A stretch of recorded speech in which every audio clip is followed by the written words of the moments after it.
ചേട്ടാ, ഈ ആളുകൾക്ക് പലതരം വിശ്വാസങ്ങളാണ്. ചിലർക്ക് എന്താ പറയാ, ചിലർക്ക് ചില കാര്യങ്ങൾ വാങ്ങി കഴിഞ്ഞു കഴിഞ്ഞാൽ അതിന്റെ ഭാഗ്യമാണ് എന്ന് വിശ്വസിക്കുന്നവർ. ചിലര് വീടുകളിൽ ഈ ലാഫിംഗ് ബുദ്ധയുടെ പ്രതിമകൾ വെക്കുന്നത്, ചിലർ ബുദ്ധന്റെ പ്രതിമ വെക്കുന്നു, മറ്റു ചിലർ വേറെ പലതും വെക്കുന്നു. ചിലര് നമ്മൾ കാണാറുണ്ട് കയ്യിൽ രക്ഷ കിട്ടുന്നു, അല്ലെങ്കിൽ ഏലസുകൾ കിട്ടുന്ന ആളുകളെയൊക്കെ നമ്മൾ കാണാറുണ്ട്. അതിനൊക്കെ എന്താണ് കാര്യമുള്ളത്? അതല്ലെങ്കിൽ അതിനെ കൊണ്ടൊക്കെ എന്താണ് ഉദ്ദേശിക്കുന്നത്? ഉദ്ദേശം ശരിക്കും ഒന്ന്, മനസ്സ് വലിയൊരു ഘടകമാണെന്ന് ഞാൻ നേരത്തെ പറഞ്ഞിട്ടുണ്ടായിരുന്നു, എല്ലാ ഇതിലും പറഞ്ഞിട്ടുണ്ട്. മൈൻഡ് വലിയൊരു ഘടകമാണ്, കേട്ടില്ലേ? ആ മൈൻഡിനേക്കാളും വലുത് വേറെ ഒന്നുമില്ല ശരിക്കും. പക്ഷെ നമ്മൾ ഈ സാധനങ്ങൾ, ഈ ഏലസ്, ഇപ്പം നിങ്ങളൊരു കാര്യം പറഞ്ഞായിരുന്നു, ശരിക്കും ഈ ഏലസിൻ്റെ ഒക്കെ അതിൻ്റെ ഉള്ളിലും കുറേ തിയറികളുണ്ട്. ശരിക്കും നമുക്ക് ആർക്കും അറിയാതെ കുറേ തിയറികളുണ്ട്, കേട്ടില്ലേ? നമ്മൾ ഈ ആൽമരത്തിനൊരു പ്രത്യേകതയുണ്ട്, കേട്ടില്ലേ? ആൽമരത്തിൻ്റെ പ്രത്യേകത എന്താ അറിയോ?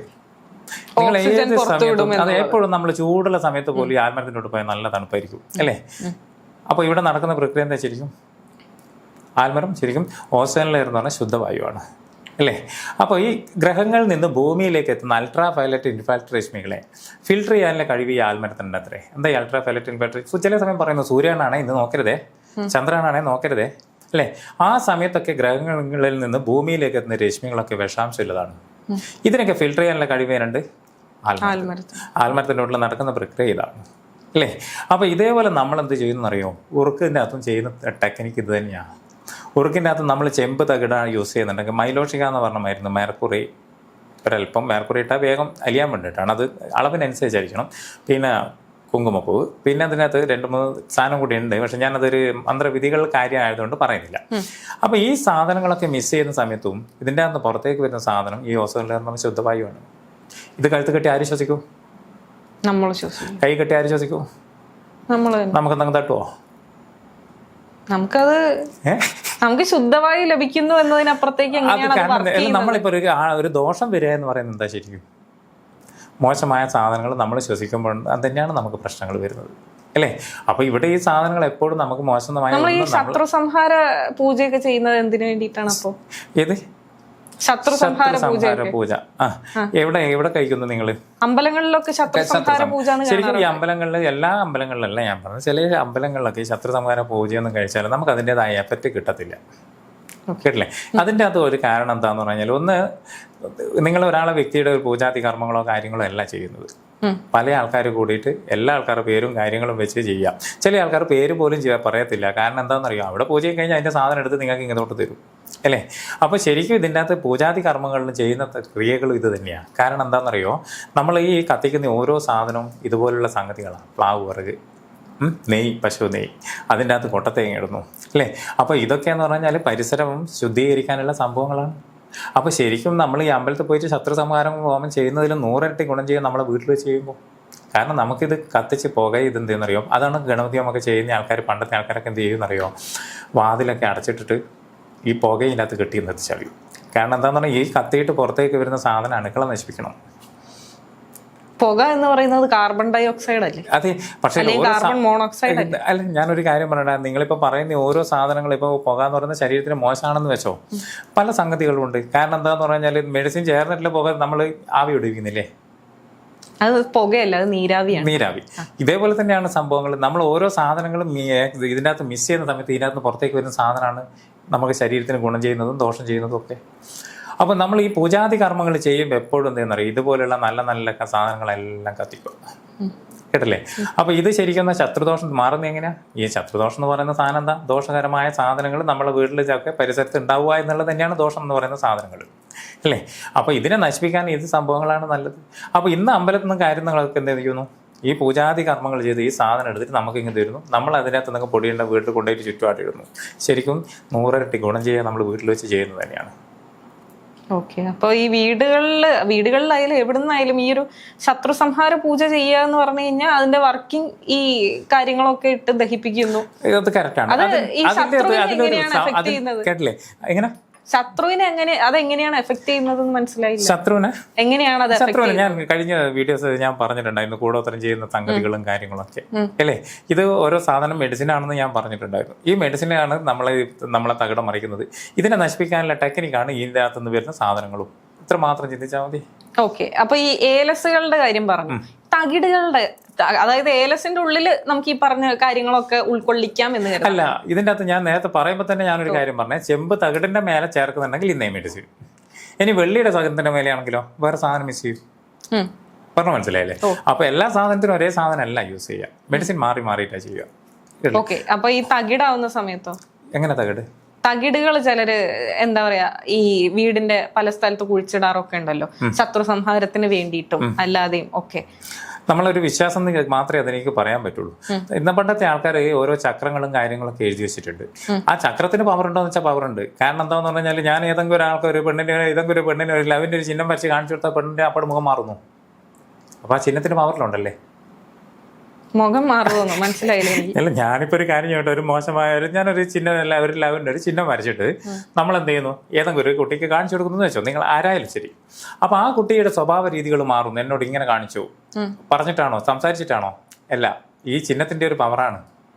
ഓക്കെ, അത് അവര് കണ്ടത് കൊണ്ടാണ് നമുക്ക് കരുതാം. ഇതുപോലെ കണ്ടില്ലെങ്കിൽ നമ്മൾ ഈ കുഴിച്ചിടുന്നത്. അല്ല, ഞാൻ പറയട്ടുള്ളൂ, ഞാൻ പറഞ്ഞിട്ടില്ലേ. അപ്പൊ പണ്ടത്തെ ആൾക്കാർ ഇതുപോലുള്ള ചിഹ്നങ്ങൾക്ക് ഓരോ പ്രാധാന്യങ്ങൾ കൊടുത്തിട്ടുണ്ട് ശരിക്കും. അപ്പൊ ആ ചിഹ്നങ്ങളാണ് നമ്മൾ ഈ പറയുന്ന ഈ തകിടിന്റെ അകത്ത് വരച്ചു വെച്ചിരിക്കുന്നത്, കേട്ടില്ലേ? അപ്പൊ ഈ തകിടാണ് നമ്മൾ എന്ത് ചെയ്യുന്നത്, വീടിന് ചുറ്റും വെക്കുന്നത്. അപ്പൊ ശരിക്കും പണ്ടത്തെ ആൾക്കാർ പറയുന്നതാണ് ശ്രീചക്രാണെന്ന് വെച്ചാൽ ഒരു ശ്രീചക്രം. അപ്പൊ അത് ഇന്നേ ദോഷങ്ങൾ തീർക്കാൻ വേണ്ടി ഇത് ചെയ്യുന്നു. അപ്പോൾ ഇതിൻ്റെ അകത്ത് നമ്മൾ ഈ ചെയ്യുന്ന സംഭവങ്ങൾ ഇതിൻ്റെ അകത്ത് മെഡിസിൻ ചേർക്കുന്നുണ്ട് കേട്ടോ. ഞാനൊക്കെ ചെയ്യുന്ന സംഗതികളിൽ അങ്ങനെയൊക്കെ ചെയ്യുന്ന തകിടിനകത്തൊക്കെ ചെയ്യുമ്പോൾ ഞാൻ ഈ പറഞ്ഞ പോലെ കുറച്ച് മെഡിസിൻ കാര്യങ്ങളൊക്കെ ചേർത്തിട്ട് അതിൻ്റെ മേലെ അരച്ച് പരട്ടിയിട്ടൊക്കെ കൊടുക്കുക. അങ്ങനെയാണ് എല്ലാവരും കൊടുക്കേണ്ടത്. അല്ലാണ്ട് പൂജാതി കർമ്മങ്ങളല്ല. മന്ത്രത്തിൻ്റെ നിങ്ങൾ ഏത് ബുക്കിൽ നിങ്ങൾക്ക് നോക്കിയാലും മനസ്സിലാവും. അത് പുറ്റുമണ്ണിൽ തേച്ച് കഴുകണം. പുറ്റുമണ്ണിൽ തേച്ച് കഴുകിയിട്ട് കുറച്ച് മെഡിസിൻ അതിൻ്റെ മേലെ തേക്കണം. തേച്ചിട്ട് അത് എന്ത് ചെയ്യണം, ചുറ്റിയെടുക്കണം. എന്നിട്ട് വേണം നിങ്ങൾക്ക് എവിടെയാണോ വെക്കേണ്ടത് ആ സ്ഥലത്ത് വെക്കാൻ വേണ്ടിയിട്ട്. അപ്പൊ ഇതിൻ്റെ ഉള്ളിൽ തിയറി ഇത് തന്നെയാണ് സംഭവങ്ങൾ. ഓക്കെ, അപ്പൊ ഈ ആളുകൾ പറയല്ലോ ഈ സർപ്പദോഷം. സർപ്പദോഷം എന്ന് പറഞ്ഞാൽ ഞാനിപ്പോ ഒരു പാമ്പിനെ ഉപദ്രവിച്ചു, അല്ലെങ്കിൽ പാമ്പിനെ ഞാൻ കൊന്നു. അപ്പൊ അങ്ങനെയൊക്കെ ചെയ്ത് കഴിഞ്ഞാൽ 8 തലമുറ വരെ അതിന്റെ പാപം നിലനിൽക്കും എന്നൊക്കെ ഞാൻ കേട്ടിട്ടുണ്ട്. അതിലും കാര്യമുണ്ടോ? അതിൽ കാര്യമുണ്ടോന്ന് വെച്ച് കഴിഞ്ഞാല് ശരിക്കും ഒരു ശാപം എന്ന് പറയുന്ന സംഭവം, ഞാനിപ്പോ ഒരു മനുഷ്യന്മാരുടെ ആയാലും ഒരു മൃഗത്തിന് ഏത് ജീവികളെ ആയാലും അവർ ഏതെങ്കിലും വിധത്തിലൊരു വേദനിപ്പിക്കുമ്പം അവരുടെ മനസ്സ് നോവും. അത് സത്യമല്ലേ? അപ്പൊ അതേപോലെ തന്നെയാണ് നമ്മൾ ഈ പാമ്പിന്റെ കൊല്ലുന്ന സമയത്തും പാമ്പിനൊരു നമ്മളോടൊരു ദേഷ്യവും കാര്യങ്ങളും ഒക്കെ ഉണ്ടാവും. അവര് ഓട്ടോമാറ്റിക് മനസ്സിലൊരു ഇതുണ്ടാവുമല്ലോ. അതാണ് ശരിക്കും ഈ പാമ്പിന്റെ ഒരു ശാപം എന്ന് പറയുന്ന സംഭവം.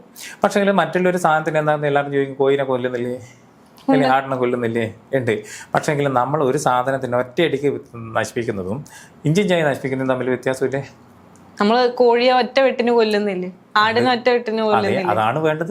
അതിൽ കുഴപ്പമില്ല. അല്ല, അങ്ങനെ ചെയ്യുന്നതിൽ കുഴപ്പമില്ല എന്നല്ല. കാരണം കുഴപ്പമാണോന്ന് വെച്ചാൽ കുഴപ്പം തന്നെയാണ്. പക്ഷെ എങ്കിലെന്നറിയോ, ആ ഒരൊറ്റ വെട്ടിന് ചെല്ലുന്ന സമയത്ത് അതിന് ശപിക്കാനോ അതിനെന്തെങ്കിലും ഇങ്ങനെ ആയിക്കോട്ടെ എന്ന് പറയാനോ നേരമുണ്ടോ? സമയത്തിന്റെ കണക്കെന്നല്ല ഞാൻ പറയുന്നത്, ചിന്തിച്ചു നോക്കണം നിങ്ങൾ. അതേസമയം ഒരു പാമ്പ് നമ്മൾ ചാവണമെങ്കിൽ എത്ര അടി അടിക്കണോ? പാമ്പിനെ വെട്ടിക്കൊന്നാലോ? അല്ല, അതിൽ നമുക്ക് അങ്ങനെ ഒരു ശാപം ഉണ്ട് ആരെങ്കിലും പറഞ്ഞിട്ടുണ്ടോ? പാമ്പിനെ വെട്ടിക്കൊന്നുകൊണ്ട് ശാപം ഉണ്ട് ആരെങ്കിലും പറഞ്ഞിട്ടുണ്ടോ? വെട്ടിക്കൊല്ലുന്നതും അടിച്ചു കൊല്ലുന്നതിലുമുള്ള വ്യത്യാസങ്ങളല്ലേ? ഇതിപ്പോ ഞാനൊരു കാര്യം പറഞ്ഞത്, നമ്മൾ അടിച്ചു കൊല്ലുക എന്ന് പറയുമ്പോ എന്താണെന്നറിയോ, ഒരടി കിട്ടി അതിന് വേദന സഹിക്കുന്നു, അന്നേരം അതിന്റെ മനസ്സിന് വേദനിക്കുമ്പോ ഏതൊരാളായാലും ഇപ്പൊ മനുഷ്യന്മാരായാലും അങ്ങനെ തന്നെയാണ്. ഞാനിപ്പോ ഒറ്റ വെട്ട് നിങ്ങളെ ഇത് വെട്ടിക്കഴിഞ്ഞ് കഴിഞ്ഞാൽ നിങ്ങൾക്ക് എന്തൊക്കെ പറയാനുണ്ടോ? സമയം കിട്ടില്ല. കറക്റ്റ് അല്ലേ അത് ഞാൻ പറഞ്ഞത്? ഞാനിങ്ങനെ ചിന്തിക്കുള്ളൂ.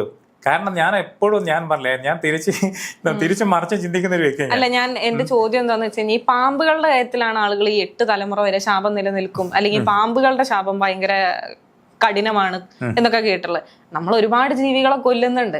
ഇപ്പം ഈ പറഞ്ഞ പോലെ നമ്മുടെ ഭക്ഷണത്തിന് വേണ്ടിയാണെങ്കിൽ ആട്, കോഴി, പോത്ത് എന്നൊക്കെ രീതിയിൽ താറാവ്, അങ്ങനെ കുറെ എണ്ണത്തിനെ കൊല്ലുന്നുണ്ട്. അതല്ലാതെ ആളുകൾ എന്താ പറയാ പട്ടിയെ തല്ലി കൊല്ലുന്നവരുണ്ട്. അപ്പൊ ഈ ജീവികൾക്കൊന്നും ഇല്ലാത്ത ശമിക്കാനുള്ള പവർ പാമ്പിന്റെ എന്താണെന്നറിയോ എനിക്ക് ഒന്ന് തോന്നുന്നത്. ഇപ്പം ഞാൻ ഇതിനെപ്പറ്റി ഇതുവരെ ചിന്തിച്ചിട്ടില്ല. ഞാൻ എന്ത് ചിന്തിച്ചാൽ കിട്ടും, ഇനി ഇന്നത്തെ ചിന്ത അത് എൻ്റെ ഇതായിരിക്കും ചിലപ്പോൾ. പക്ഷെ എന്തെങ്കിലും എനിക്കിപ്പോൾ തോന്നുന്നത്, നിങ്ങൾ പറഞ്ഞതുകൊണ്ട് പറയുന്നതാണ്, ശരിക്കും ദൈവീകപരമായ രീതിയിൽ ജനങ്ങൾ ഉൾക്കൊള്ളുന്ന ഒരു സാധനമാണ് ഈ നാഗം, കേട്ടില്ലേ?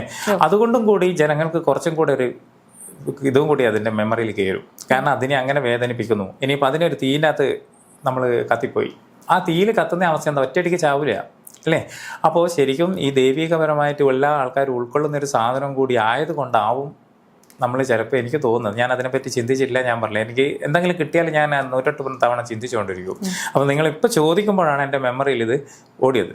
ഓക്കെ, അപ്പോൾ ശരിക്കും അതുകൊണ്ടായിരിക്കും എല്ലാ ആൾക്കാരും നാഗദോഷം ഇതിങ്ങനെ വരുന്നത് എന്നൊക്കെ പറയുന്നത് എന്നുള്ളത് എനിക്ക് തോന്നുന്നു. പിന്നെ അതേ നമ്മളത് നോക്കുകയാണെങ്കിൽ ഏതെങ്കിലും കോഴീനെയോ അല്ലെങ്കിൽ മറ്റെന്തെങ്കിലും വെച്ച് ആരാധിക്കുന്ന ഏതെങ്കിലും സ്ഥലമുണ്ടോ?